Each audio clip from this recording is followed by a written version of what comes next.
ಪಸರಿಪ ಕನ್ನಡ ಕೋರ್ವನೇ ಸತ್ಕವಿ ಪಂಪಂ. ಎಲ್ರಿಗೂ ನಮಸ್ಕಾರ.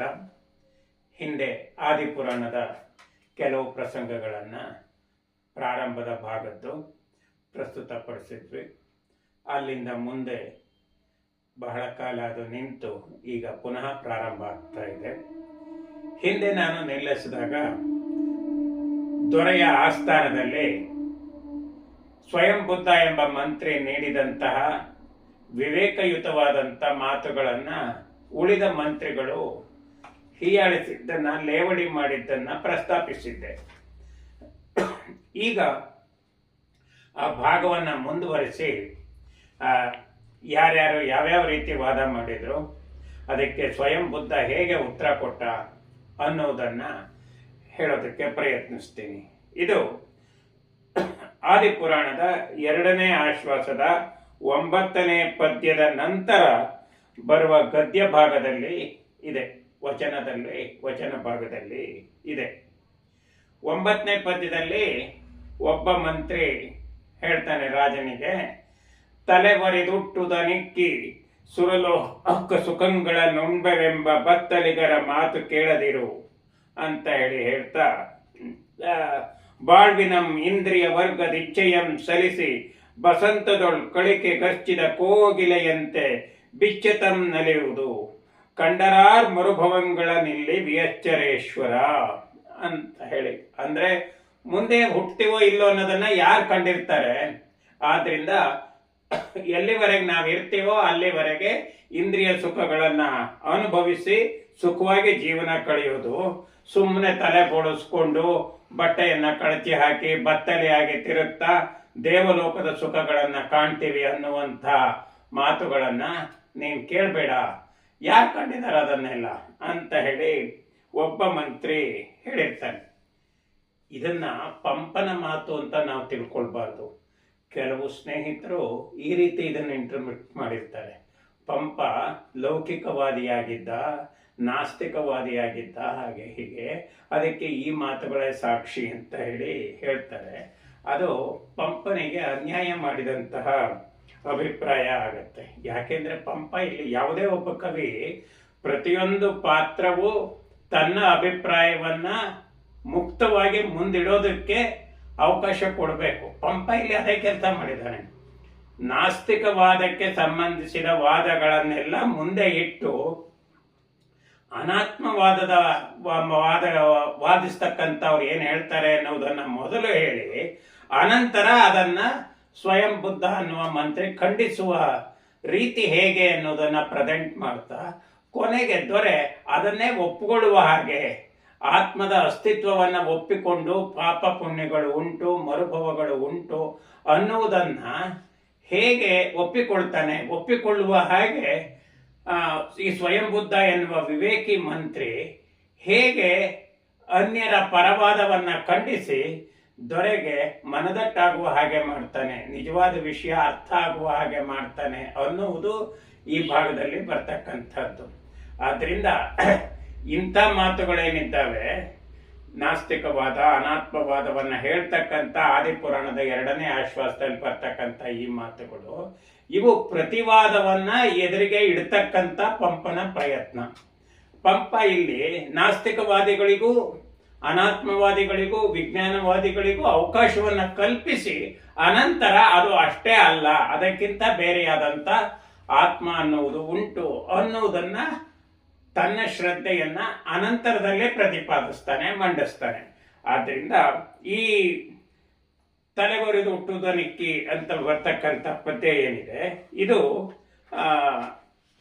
ಪೂರ್ವ ಪಕ್ಷ. ಇದು ಇಲ್ಲಿಂದ ಮುಂದೆ ಹಾಗೆ ಅವರು ಯಾವ ರೀತಿ ವಾದವನ್ನ ಮಂಡಿಸ್ತಾ ಹೋಗ್ತಾರೆ ಅಂದ್ರೆ, ಈ ಪದ್ಯ ಆದ್ಮೇಲೆ ಆ ಮಂತ್ರಿ ಹೇಳ್ತಾನೆ ಏನು, ಅದಲ್ಲದೆಯೂ ಅಷ್ಟೇ ಅಲ್ಲದೇನೆ ಈ ದೇಹದೊಳಗೆ ಚೈತನ್ಯ ಇದೆ ಅನ್ನೋದಕ್ಕೆ, ಅದು ಉಂಟಾಗೋದಕ್ಕೆ ಏನು ಕಾರಣ ಅನ್ನೋದಕ್ಕೆ ಆ ಅನಾತ್ಮವಾದಿ ತನ್ನದೇ ಆಗಿರ್ತಕ್ಕಂಥ ಇದನ್ನ ವಿವರಣೆಯನ್ನ ಕೊಡ್ತಾನೆ, ಮಹಾಮತಿ ಅಂತಕ್ಕಂಥವನು. ಅದಲ್ಲದೆಯೂ ಹಾಗಲ್ಲದೆ ಕೂಡ ಸ್ನಾಯು ಒಲಾಂಬು ದಂಡಾಂಗುಷ್ಟಾಂಗುಳಿ ಪ್ರಯತ್ನದಿಂ ಶ್ರವಣ ರಮಣೀಯ ಕುಣಿತಂ ಎಂತು ನೆಗಳ್ದಪ್ಪುದು ಅಂತೆ. ಅಂದ್ರೆ ಸೋರೆಬುರ್ಡೆ ಮತ್ತು ನಮ್ಮ ಬೆರಳುಗಳ ಆಟ, ನಮ್ಮ ಮಾಂಸಖಂಡಗಳ ಚಲನೆ, ಆಮೇಲೆ ದಂಡ ಕೋಲು, ಇವಿಷ್ಟರ ಸಮ್ಮಿಲನದಿಂದ ಹೇಗೆ ಒಳ್ಳೆಯ ನಾದ, ಶ್ರವಣಕ್ಕೆ ಕೇಳುವುದಕ್ಕೆ ಹಿತಕರವಾದಂಥ ನಾದ ಹೊಮ್ಮತ್ತು. ಅಂದರೆ ಏಕತಾರಿಯಲ್ಲಾಗಲಿ, ವೀಣೆಯಲ್ಲಾಗಲಿ, ತಂಬೂರಿಯಲ್ಲಾಗಲಿ, ಮತ್ತೊಂದರಲ್ಲಿ ಅಲ್ಲಿರ್ತಕ್ಕಂಥದ್ದು ತಂತಿ, ನಮ್ಮ ಸ್ನಾಯುಗಳ ಚಲನೆ, ಬೆರಳುಗಳ ಆಟ, ಇಂಥದ್ದು ಮತ್ತು ಆ ಬುರುಡೆ, ಇವು ಅವುಗಳಿಂದ ಹೇಗೆ ಅಂಗುಳಿ ಪ್ರಯತ್ನದಿಂ ನಮ್ಮ ಬೆರಳುಗಳ ಪ್ರಯತ್ನದಿಂದಾಗಿ ಶ್ರವಣ ರಮಣೀಯ ಕುಣಿತಂ ಎಂತು ನೆಗಳ್ದಪ್ಪುದು ಕೇಳೋದಕ್ಕೆ ರಮಣೀಯವಾಗಿರ್ತಕ್ಕಂಥ ನಾದ ಹೇಗೆ ಹೊರಗಡೆ ಬರುತ್ತೋ ಹಾಗೆ ಕಾಯ ಕಾರಣ ಪರಿಣಿತ ಪೃಥ್ವಿ ಅಪ್ ತೇಜೋ ವಾಯುಗಳ ತಣಿಂ ಬಂದು ಗರ್ಭಾದಿ ಮರಣ ಪರ್ಯಂತಂ ತದಾತ್ಮಕಂ ಚೈತನ್ಯಮಂ ಪುಟ್ಟುಹುಂ.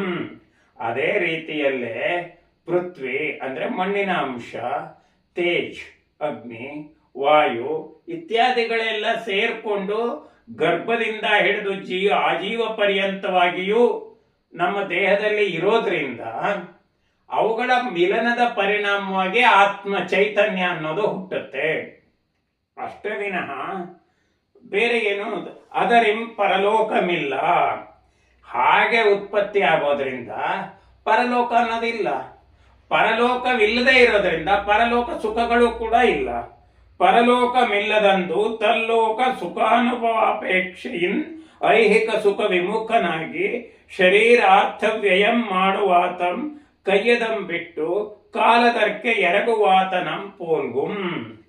ಹಾಗೆ ಈ ತರದಲ್ಲಿ ಚೈತನ್ಯ ಉತ್ಪತ್ತಿ ಆಗೋದ್ರಿಂದ ಆತ್ಮ ಅನ್ನೋದಿಲ್ಲ. ಆತ್ಮ ಅನ್ನೋದಿಲ್ಲದ ಆದ್ರಿಂದ ಆತ್ಮ ಪರಲೋಕಕ್ಕೆ ಹೋಗುತ್ತೆ ಅನ್ನೋದು ಇಲ್ಲ. ಆತ್ಮ ಪರಲೋಕಕ್ಕೆ ಹೋಗೋದಿಲ್ಲ ಅಂದಮೇಲೆ ಪರಲೋಕ ಸುಖಗಳನ್ನ ಅನುಭವಿಸ್ತಾನೆ ಅನ್ನೋದು ಕೂಡ ಇಲ್ಲ.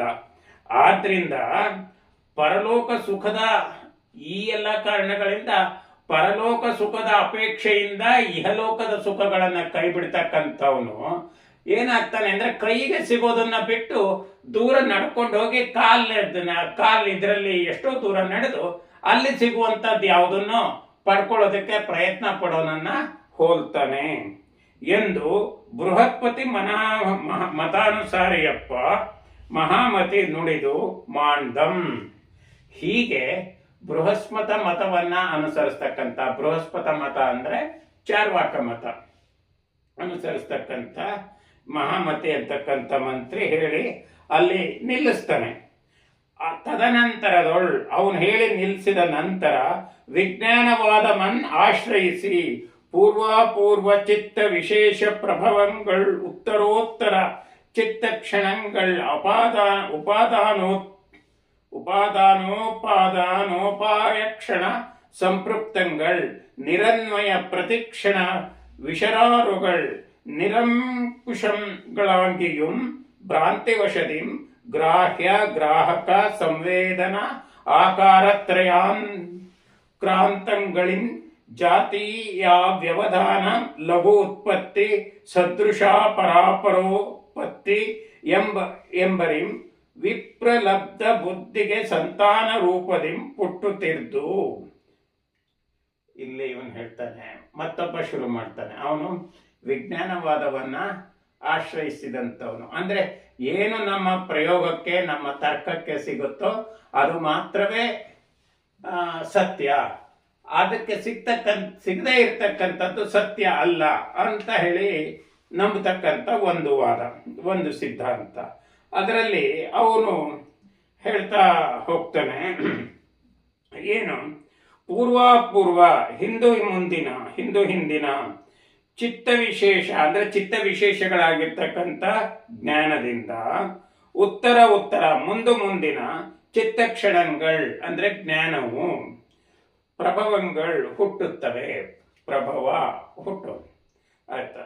ಹುಟ್ಟುತ್ತೆ. ಆದ್ರೆ ಹಿಂದಿನ ಅನುಭವಗಳಿಂದ ಮುಂದಿನ ಅನುಭವಗಳು, ಅದರ ಸಂಬಂಧಪಟ್ಟಂತ ಜ್ಞಾನಗಳು ಹುಟ್ಟುತ್ತೆ. ಮತ್ತೇನು ಅಂದ್ರೆ ಉಪಾದಾನ ಅಂದ್ರೆ ಕಾರ್ಯ, ಉಪಾದೇಯ ಅಂದ್ರೆ ಕಾರಣ. ಒಂದು ಕೆಲಸ, ಆ ಕೆಲಸಕ್ಕೆ ಯಾವುದು ಕಾರಣ ಆಯ್ತೋ ಅದು ಕಾಸ್ ಅಂಡ್ ಎಫೆಕ್ಟ್.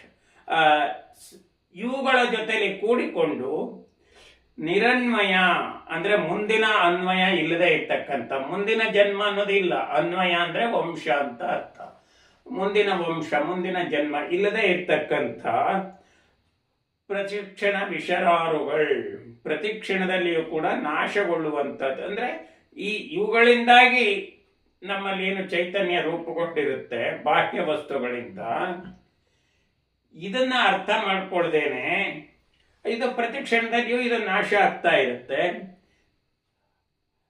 ಮತ್ ಹೀಗಿದ್ದಾಗ್ಲೂ ಕೂಡ ಭ್ರಾಂತಿ ವಶದಿಂ, ಭ್ರಾಂತಿಗೆ ಒಳಗಾಗಿ ಏನ್ ಮಾಡ್ತಾರೆ, ಗ್ರಾಹ್ಯ ತಿಳಿಯಬೇಕಾದ್ದನ್ನ ಅಂದ್ರೆ ಜ್ಞೇಯ ಅಂತ ಹೇಳ್ತಾರೆ. ಜ್ಞೇಯ ಮತ್ತು ಜ್ಞಾತೃ, ತಿಳಿಯಬೇಕಾದ್ದನ್ನ ಗ್ರಾಹಕ ತಿಳಿಯುವಂತವದು ಅಂದ್ರೆ ಯಾರು ತಿಳಿಯಬೇಕಾಗಿದೆಯೋ ಅವರು. ಸಂವೇದನಾ ತಿಳುವಳಿಕೆ, ಆಕಾರತ್ರಯ, 3 ಬಗೆಯ ರೂಪಗಳು, ಇವೆಲ್ಲ ಬೇರೆ ಬೇರೆದಾಗಿದೆ. ಇದು ಒಂದೇ ಅಲ್ಲ, ಇವೆಲ್ಲ ಬೇರೆ ಬೇರೆ ಆಗಿದೆ. ಸೊ ಇವು ಬೇಗ ಹುಟ್ಟುತ್ತೆ, ಲಘು ಉತ್ಪತ್ತಿ ಬೇಗ ಹುಟ್ಟುತ್ತೆ. ಆಮೇಲೆ ಅವ್ಯವಧಾನ ಕಂಟಿನ್ಯೂಯಸ್ ಆಗಿರುತ್ತೆ, ವ್ಯವಧಾನವನ್ನ ಬಿಡುವನ್ನ ಕೊಡದೇನೆ ಕಂಟಿನ್ಯೂಯಸ್ ಆಗಿರುತ್ತೆ. ಆಮೇಲೆ ಕ್ರಯ ಅಕ್ರಾಂತಗಳು, ಈ 3 ಕೂಡ ಸೇರಿ, ಇವು 3 ಬೇರೆ ಬೇರೆ ಜಾತಿದು, ವಿಜಾತೀಯವಾಗಿರ್ತಕ್ಕಂಥದ್ದು, ನಿರಂತರವಾಗಿರ್ತಕ್ಕಂಥದ್ದು, ಬೇಗ ಹುಟ್ಟತಕ್ಕಂಥದ್ದು, ಬೇಗ ನಾಶಗೊಳ್ತಕ್ಕಂಥದ್ದು. ಇವು ಎಲ್ಲ ಒಟ್ಟು ಸೇರಿ ಏನಾಗತ್ತೆ, ಸದೃಶ, ಒಂದು ಹೋಲಿಕೆಯಿಂದಾಗಿ ಅಪರ ಹಿಂದಿನ ಮತ್ತು ಪರ ಮುಂದಿನ ಉತ್ಪತ್ತಿ ಹುಟ್ಟುವಿಕೆ ಉಂಟಾಗುತ್ತೆ ಅಂತ ಹೇಳಿ ನಂಬಿಕೆ ಯಾರಿಗೆ ಬರುತ್ತೆ, ವಿಪ್ರಲಬ್ಧ ಬುದ್ಧಿಗೆ, ಭ್ರಮೆಗೊಂಡಂತ ಬುದ್ಧಿಗೆ ಇದು ಉಂಟಾಗುತ್ತೆ. ಆದ್ರಿಂದ ಇದು ಸರಿಯಲ್ಲ.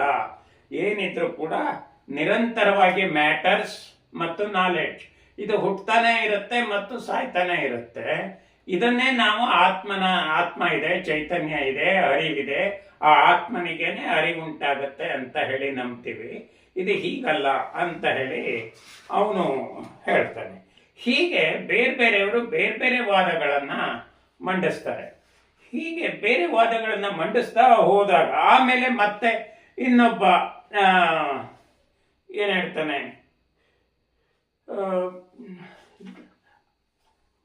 ಒಂದೇನು ಇವುಗಳನ್ನ ನಂಬಿಕೊಂಡು, ಇವುಗಳನ್ನೇ ಆತ್ಮ ಅಂತ ನಂಬಿಕೊಂಡು ಮುಂದಕ್ಕೆ ಸಾಗಿ ಪರಲೋಕದಲ್ಲಿ ಸುಖ ಸಿಗತ್ತೆ ಅಂತ ಹೇಳಿ ಇಹವನ್ನ ವೈರಾಗ್ಯ ತಾಳೋದಿದೆಯಲ್ಲ, ದೂರ ಮಾಡೋದಿದೆಯಲ್ಲ, ಇದು ಹೇಗೆ ಅಂದ್ರೆ ಮರೀಚಿಕಾ ಸ್ವಪ್ನೇಂದ್ರ ಜಾಲಾದಿಗಳೊಳ್ ವಿಷದರ್ಶನವನಾವಗಮ್ಯ ಜಲಕರಿತುರಂಗನಾದಿಗಳ್ ಅಂತೆ. ಅಂದ್ರೆ ಮರುಭೂಮಿಯಲ್ಲಿ ಹೇಗೆ ನಮಗೆ ಮೃಗಜಲ ಕಾಣುತ್ತೋ, ಬಿಸಿಲುಗುದ್ರೆ ಕಾಣುತ್ತೋ, ಆ ಥರ ಸ್ವಪ್ನದಲ್ಲಿ ಹೇಗೆ ನಾವು ಸ್ವಪ್ನವನ್ನ ಕಾಣ್ತಾ ಇರುವವರೆಗೂ ಅದು ನಿಜ ಅಂತ ನಂಬ್ಕೊಂಡಿರ್ತೀವೋ ಹಾಗೆ. ಆಮೇಲೆ ಇಂದ್ರಜಾಲ, ಮಾಟಗಾರ ಏನೋ ಮಾಡ್ತಿರ್ತಾನೆ, ಅದನ್ನ ನೋಡಿ ಅದನ್ನ ನೋಡ್ತಾ ಇರೋಷ್ಟು ಕಾಲಕ್ಕೂ ಅದು ನಮಗೆ ನಿಜ ಅಂತ ಅನ್ನಿಸ್ತಿರುತ್ತೆ. ಕೊನೆಯಲ್ಲಿ ನೋಡಿದ್ರೆ ಏನೂ ಇರಲ್ಲ, ಬರೀ ಕೈ ಇರುತ್ತೆ ನಂತರ, ಅಥವಾ ಏನೋ ಒಂದು ಟ್ರಿಕ್ ಇರುತ್ತೆ. ಹಾಗೆ ಈ ಬೇರೆ ಬೇರೆ ವಸ್ತುಗಳು ಇದು ಹುಟ್ಟೋದು, ಹಿಂದೆ ಏನೋ ಆಗಿರುತ್ತೆ, ಅದರಿಂದ ಮುಂದೆ ಹೀಗಾಗತ್ತೆ ಅಂತ ನಂಬ್ಕೊಳ್ಳೋದು, ಇವುಗಳೆಲ್ಲ ನಿರಂತರವಾಗಿ ನಡೀತಾನೆ ಇರುತ್ತೆ.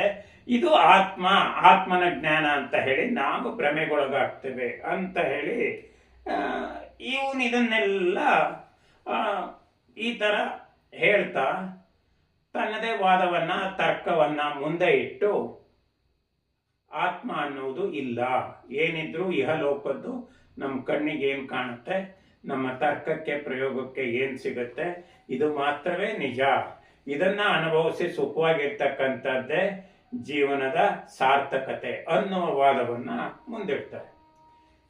ಈ ವಾದಗಳು ರಾಜನನ್ನ ವಿಚಲಿತಗೊಳಿಸುತ್ತೆ, ಗೊಳಿಸುವ ರೀತಿಯಲ್ಲಿ ಈ ವಾದಗಳಿರುತ್ತೆ. ಆದ್ರಿಂದ ಮತ್ತು ಸ್ವಯಂ ಬುದ್ಧ ಇದಕ್ಕೇನು ಉತ್ತರ ಕೊಡ್ತಾನೆ? ಈ ಎಲ್ಲ ವಾದಗಳಲ್ಲಿ ತರ್ಕಗಳಲ್ಲಿ ಇರ್ತಕ್ಕಂಥದ್ದನ್ನ ಖಂಡಿಸ್ಬೇಕಲ್ಲ, ಅದನ್ನ ಹೇಗೆ ಖಂಡಿಸ್ತಾನೆ ಅನ್ನುವುದು ಈ ವಚನದ ಕೊನೆಯಲ್ಲಿ ಬರುತ್ತೆ, ಈ ಗದ್ಯ ಭಾಗದ ಕೊನೆಯಲ್ಲಿ ಬರುತ್ತೆ. ತದುಪನ್ಯಸ್ತ ಕುಹೇತು ಕುದೃಷ್ಟಾಂತಾನರ್ಥ ಅನರ್ಥಕ ವಚನ ರಚನಾ ಪ್ರಲಾಪಮನ್ ಅವ್ಯಗ್ರ ಕುಶಾಗ್ರೀಯ ಬುದ್ಧಿ ಸಮೃದ್ಧಂ ಸ್ವಯಂ ಬುದ್ಧನ್ ಅವಧಾರಿಸಿ. ಈ ಅನೇಕ ಕುವಚನ, ಕೆಟ್ಟ ವಚನ ಅಂದ್ರೆ ಅವ್ರೇನ್ ಯಾರನ್ನು ಬೈದಿರೋದಿಲ್ಲ, ಆದರೆ ನಮ್ಮನ್ನ ತಪ್ಪು ದಾರಿಗೆ ಎಳ್ಕೊಂಡು ಹೋಗ್ತಕ್ಕಂಥ ಮಾತುಗಳು ಕೂಡ ಕುವಚನವೇ, ಕೆಟ್ಟ ವಚನಗಳೇ. ಆದರೆ ಕುಹೇತು, ಕೆಟ್ಟ ಕಾರಣಗಳನ್ನ ಕೊಟ್ಟು, ಕೆಟ್ಟ ಉದಾಹರಣೆಗಳನ್ನ ಕೊಟ್ಟು, ಇವನ್ನೆಲ್ಲ ಕೊಟ್ಟು ಅನ್ಯರ್ಥಕವಾಗಿರ್ತಕ್ಕಂಥ ತಮ್ಮ ಆಕರ್ಷಕವಾಗಿರ್ತಕ್ಕಂಥ ವಾಕ್ಯ ರಚನಾ ಪ್ರಲಾಪದಿಂದ ವಾದವನ್ನ ಮಂಡಿಸಿದಾಗ ಸ್ವಯಂ ಬುದ್ಧ ಇಷ್ಟು ಹೊತ್ತು ಏನ್ ಮಾಡ್ತಿರ್ತಾನೆ? ಅವ್ಯಗ್ರ, ಅವನು ವ್ಯಗ್ರನಾಗುವುದಿಲ್ಲ. ಪ್ರಲಾಪಮನ್, ಈ ಪ್ರಲಾಪವನ್ನ ಅವ್ಯಗ್ರ, ವ್ಯಗ್ರನಾಗದೆ ಅಂದ್ರೆ ಕೋಪಗೊಳ್ಳದೇನೆ ಸಮಾಧಾನ ಚಿತ್ತದಿಂದ, ಮತ್ತು ಕುಶಾಗ್ರೀಯ ಬುದ್ಧಿ ಸಮೃದ್ಧಂ, ಕುಶಾಗ್ರೀಯ ಅತ್ಯಂತ ಚುರುಕಾಗಿರ್ತಕ್ಕಂಥ ಶಿಖರ ಸಮನಾದ, ಕುಶ ಅಂದ್ರೆ ಗರಿಕೆ ಅಂತ ಅರ್ಥ, ಅಗ್ರ ಅಂದ್ರೆ ತುದಿ ಅಂತ. ಕುಶಾಗ್ರ ಗರಿಕೆಯ ತುದಿಯ ಹಾಗೆ ಚೂಪಾಗಿರ್ತಕ್ಕಂಥ ಅಂದ್ರೆ ಹರಿತವಾಗಿರ್ತಕ್ಕಂಥ, ಬುದ್ಧಿ ಸಮೃದ್ಧಂ ಅಂತ ಬುದ್ಧಿಯಿಂದ ಸಮೃದ್ಧನಾಗಿರ್ತಕ್ಕಂಥ ಸ್ವಯಂ ಬುದ್ಧನ್. ಈ ಸ್ವಯಂ ಬುದ್ಧ ಮಂತ್ರ ಯಾರು ಮೊದಲು ಆತ್ಮದ ಇರುವಿಕೆಯನ್ನ, ಇಹಲೋಕ ಪರಲೋಕ ಪಾಪ ಪುಣ್ಯಗಳ ಇರುವಿಕೆಯನ್ನ ಸಮರ್ಥಿಸಿ ದೊರೆಗೆ ಬುದ್ಧಿ ಹೇಳಿರ್ತಾನೋ ಅವನು, ಈಗ ಅವನದು ಆರ್ಗ್ಯುಮೆಂಟು, ಇವರದ್ದು ಕೌಂಟರ್ ಆರ್ಗ್ಯುಮೆಂಟು. ಈಗ ಇವ್ರ ಕೌಂಟರ್ ಆರ್ಗ್ಯುಮೆಂಟಿಗೆ ಅವನು ರಿಪ್ಲೈ ಕೊಡಬೇಕು, ನಾವು ಕೋರ್ಟ್ ಭಾಷೆಯಲ್ಲಿ ಮಾತಾಡೋದಾದ್ರೆ. ಸೊ ಅದನ್ನ ಹೇಗೆ ರಿಪ್ಲೈ ಕೊಡ್ತಾನೆ? ಇವನು ಅದನ್ನ ಅವಧಾರಿಸಿ ಗಮನ ಇಟ್ಟು ಕೇಳಿ ಅದಕ್ಕೆ ಇವನು ತನ್ನ ವಾದವನ್ನ ಮತ್ತೆ ಮಂಡಿಸ್ತಾನೆ. ಏನ್ ಮಂಡಿಸ್ತಾನೆ, ಹೇಗ್ ಮಂಡಿಸ್ತಾನೆ ಅನ್ನೋದನ್ನ ಮುಂದಿನ ಸಲ ನೋಡೋಣ. ನಮಸ್ತೆ.